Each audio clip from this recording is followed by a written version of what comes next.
നമസ്കാരം.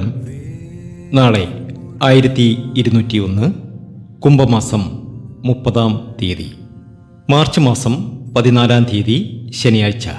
ഒരു മാസത്തിൻ്റെ അവസാനം കുറിക്കുമ്പോൾ പ്രപഞ്ചം ചില നക്ഷത്രക്കാർക്കായി ചില വലിയ മാറ്റങ്ങളാണ് കാത്തുവച്ചിരിക്കുന്നത്. വിധിവൈരപ്യങ്ങൾ കൊണ്ട് ബുദ്ധിമുട്ടിയവർക്കും തടസ്സങ്ങൾ നേരിട്ടവർക്കും ഇനി ആശ്വസിക്കാം. ഭാഗ്യദേവത കനിഞ്ഞനുഗ്രഹിക്കുന്ന ഒരു അപൂർവ രാജയോഗമാണ് നാളെ മുതൽ ഈ നക്ഷത്രജാതകരെ കാത്തിരിക്കുന്നത്. ജീവിതത്തിലെ എല്ലാ ദുരിത ദുഃഖങ്ങളും മാറി രക്ഷപ്പെടാൻ ചില നക്ഷത്രജാതകർക്ക് കഴിയുന്നു. എന്നാൽ ഓർക്കുക, ഇടവരാശിക്കാരായ കാർത്തിക, രോഹിണി, മകീരം എന്നീ നക്ഷത്രജാതകർ നാളെ അല്പം കരുതിയിരിക്കുന്നത് നന്നായിരിക്കും. ഇവർക്ക് ചന്ദ്രാഷ്ടമമാണ്. ചന്ദ്രാഷ്ടമ സമയത്ത് നമുക്ക് പല രീതിയിലുള്ള ബുദ്ധിമുട്ടുകൾ വന്നു ചേരും. ആവശ്യമില്ലാത്ത പ്രശ്നങ്ങളുണ്ടാകും. ധനപരമായിട്ടുള്ള നഷ്ടങ്ങൾ സംഭവിക്കാം. അങ്ങനെ ഒരുപാട് ദോഷഫലങ്ങൾ ഈ നക്ഷത്രജാതകർക്ക് വന്നു ചേരും. കാർത്തിക, രോഹിണി, മകീരം എന്നീ നക്ഷത്രജാതകർക്ക്. എന്നാൽ ഞാൻ ഇന്നിവിടെ പറയുന്ന ഈ 11 നക്ഷത്രജാതകർക്ക് അവരുടെ ജീവിതത്തിൽ വലിയൊരു സൗഭാഗ്യ സമ്പന്നതയാണ് എത്തിച്ചേരാൻ പോകുന്നത്.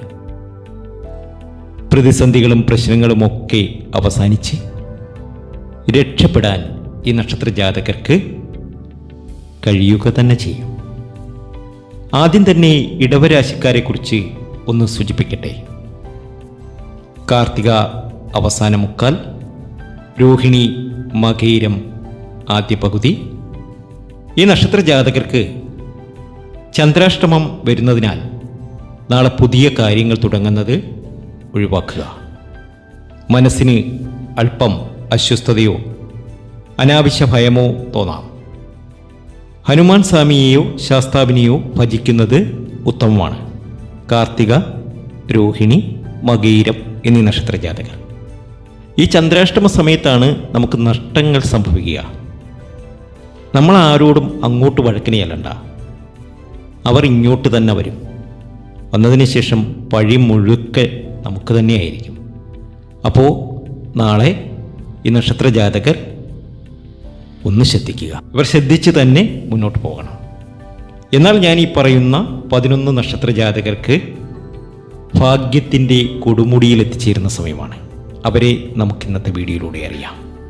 അതിനു മുമ്പ് എന്നത്തെയും പോലെ ഇന്നും നിങ്ങളിൽ നിന്നും ആ വിലപ്പെട്ട ലൈക്ക് പ്രതീക്ഷിക്കുന്നു. നിങ്ങളൊക്കെയും ലൈക്ക് ഞാൻ കാണുന്നുണ്ട്, കമൻറ്റും കാണുന്നുണ്ട്, അത് എഴുതിയെടുക്കുന്നുണ്ട്. നാളത്തെ പൂജയിൽ നിങ്ങളെയും പങ്കെടുപ്പിക്കും. പേരും ജന്മനക്ഷത്രവും ഇപ്പോൾ തന്നെ കമൻറ്റ് ബോക്സിൽ ഒന്ന് കുറിച്ചേക്കുക. ഭാഗ്യത്തിൻ്റെ കൊടുമുടിയിൽ എത്തിച്ചേരുന്ന, ജീവിതത്തിലെ എല്ലാ ദുരിത ദുഃഖങ്ങളും മാറി രക്ഷപ്പെടാൻ കഴിയുന്ന ആദ്യത്തെ നക്ഷത്രം എന്ന് പറയുന്നത്, ഒരുപാട് ഭാഗ്യമുള്ള, ഒരുപാട് നേട്ടം കൊയ്യാൻ സാധിക്കുന്ന, ഒത്തിരി ഉയർച്ചയിലെത്തുന്ന ആ ഭാഗ്യത്തിനുമേൽ ഭാഗ്യമുള്ള നക്ഷത്രം അശ്വതിയാണ്.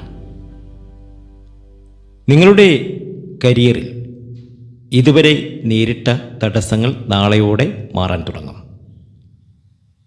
നേതൃസ്ഥാനത്തേക്ക് നിങ്ങൾ ഉയർത്തപ്പെടാൻ സാധ്യതയാണ്.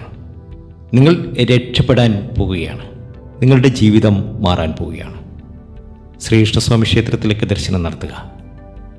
രണ്ടാമത്തെ നക്ഷത്രം പുണർതമാണ്. കുടുംബത്തിൽ സമാധാനവും സാമ്പത്തികമായ ഉന്നതിയും വന്നു ചേരുന്ന സമയം. പുതിയ സംരംഭങ്ങൾ തുടങ്ങാൻ ആഗ്രഹിക്കുന്നവർക്ക് അനുകൂല സമയമാണ്. ലോട്ടറി ഭാഗ്യവും കാണുന്നുണ്ട്. മൂന്നാമത്തെ ഭാഗ്യമുള്ള നക്ഷത്രം ആയില്യമാണ്. അപ്രതീക്ഷിതമായി ധനം വന്നു ചേരുന്ന സമയം. അപ്രതീക്ഷിത കോണുകളിൽ നിന്നും പണം വന്നു ചേരുന്ന സമയം. ശത്രുക്കളുടെ ശല്യം മാറുകയും നിങ്ങളുടെ വാക്കുകൾക്ക് സമൂഹത്തിൽ വലിയ അംഗീകാരം അല്ലെങ്കിൽ വില ലഭിക്കുകയും ചെയ്യുന്ന സമയം. നാലാമത്തെ നക്ഷത്രം പൂരമാണ്. ഇവരെല്ലാവരും, ഞാൻ ഈ പറയുന്ന 11 നക്ഷത്രജാതകരും ചില വഴിപാടുകളൊക്കെ ചെയ്യണം. ആ വഴിപാടുകളൊക്കെ ഞാൻ അവസാനം പറയാം. ശ്രദ്ധിച്ച് കേൾക്കണം. അപ്പോൾ പൂരം നക്ഷത്ര ജാതകർക്ക് കലാപരമായും ഭരണപരമായും വലിയ അംഗീകാരങ്ങൾ നിങ്ങളെ തേടി വരുന്ന സമയമാണ്. ലോട്ടറി ഭാഗ്യമൊക്കെ വന്നു ചേരും. ഭാഗ്യാനുഭവങ്ങൾ വർദ്ധിക്കുന്ന സമയമാണിത്. അടുത്ത നക്ഷത്രം അത്തമാണ്. അത്തം പൊന്നത്തമെന്നാണ്. ജീവിതത്തിലെ എല്ലാ പ്രാരാബ്ധങ്ങളും എല്ലാ ദുഃഖ ദുരിതങ്ങളും മാറി രക്ഷപ്പെടാൻ അത്തത്തിനി സാധ്യമാകുന്ന സമയമാണ്. തൊഴിൽ രംഗത്തെ നിങ്ങളുടെ പ്രശ്നങ്ങൾ അവസാനിക്കും. വിദേശ യാത്രയ്ക്കോ ജോലി മാറ്റത്തിനോ ആഗ്രഹിക്കുന്നവർക്ക് നല്ല വാർത്തകൾ കേൾക്കാൻ കഴിയുന്ന സമയമാണ്. പ്രാരാബ്ധങ്ങളും ദുഃഖ ദുരിതങ്ങളും മാറി രക്ഷപ്പെടാൻ ഇനി നിങ്ങൾക്ക് കഴിയുന്നു. അത്തം പൊന്നത്തമാണ്. അത്തത്തിന് ഇനി നേട്ടമാണ്. ജ്യോതിഷ സംബന്ധമായ പ്രശ്ന പരിഹാരങ്ങളെക്കുറിച്ച് അറിയുവാൻ നമ്മുടെ വാട്സാപ്പിൽ നിങ്ങൾക്കും ബന്ധപ്പെടാം. WhatsApp number 94 967 24 401. ഇത് പൊതുവായ ഫലമാണ്. പൂർണ്ണമായ നിങ്ങളുടെ ഫലവും ജാതകഫലം, വർഷഫലം, വിഷുഫലം ഇവയൊക്കെ അറിയുവാൻ വേണ്ടിയിട്ട് നിങ്ങൾക്ക് വാട്സാപ്പിൽ ബന്ധപ്പെടാവുന്നതാണ്. അടുത്ത നക്ഷത്രം ചോതിയാണ്. നിങ്ങളുടെ ബുദ്ധിപരമായ നീക്കങ്ങൾ കൊണ്ട് വലിയൊരു വിജയം നിങ്ങളെ കാത്തിരിപ്പുണ്ട്. വലിയ ഉത്തരവാദിത്തങ്ങൾ ഏറ്റെടുക്കേണ്ടി വരുമെങ്കിലും അത് നിങ്ങളുടെ പദവി ഉയർത്തുന്ന സമയം തന്നെയാണ്. നിങ്ങൾ രക്ഷപ്പെടുക തന്നെ ചെയ്യും. നിങ്ങളുടെ ജീവിതത്തിൽ വലിയ മാറ്റങ്ങൾ വന്നു ചേരാൻ പോവുകയാണ്. ആശിച്ചതും ആഗ്രഹിച്ചതുമൊക്കെ നിങ്ങൾ നേടിയെടുക്കുക തന്നെ ചെയ്യും. രക്ഷപ്പെടും എന്ന് ചുരുക്കം. ഏഴാമത്തെ നക്ഷത്രം അനിഴമാണ്. ശനിപ്രീതി ഉള്ളതിനാൽ കർമ്മരംഗത്ത് വലിയ കുതിച്ചുചാട്ടമുണ്ടാകും. പണം ഒഴുകി വരും എന്നൊക്കെ കേട്ടില്ലേ? ഇവിടെ നിങ്ങളുടെ കാര്യത്തിൽ സംഭവിക്കുന്നത് അതുതന്നെയാണ്. സാമ്പത്തിക ഭദ്രത ഉറപ്പാക്കാൻ സാധിക്കും. പുതിയ വീട്, കാറ് ഇവയൊക്കെ വാങ്ങുവാനുള്ള യോഗമൊക്കെ വന്നു ചേരും. എട്ടാമത്തെ ആ ഭാഗ്യമുള്ള നക്ഷത്രം പൂരാടമാണ്.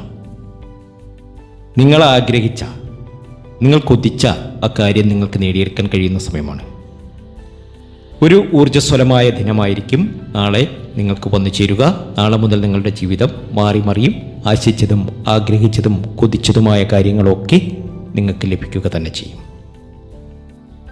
ഒൻപതാമത്തെ നക്ഷത്രം ഭാഗ്യത്തിനുമേൽ ഭാഗ്യമുള്ള, ജീവിതത്തിലെ എല്ലാ ദുരിത ദുഃഖങ്ങളും മാറി അല്പം ദേഷ്യമൊക്കെയുള്ള ആ നക്ഷത്രം തിരുവോണ നക്ഷത്രമാണ്.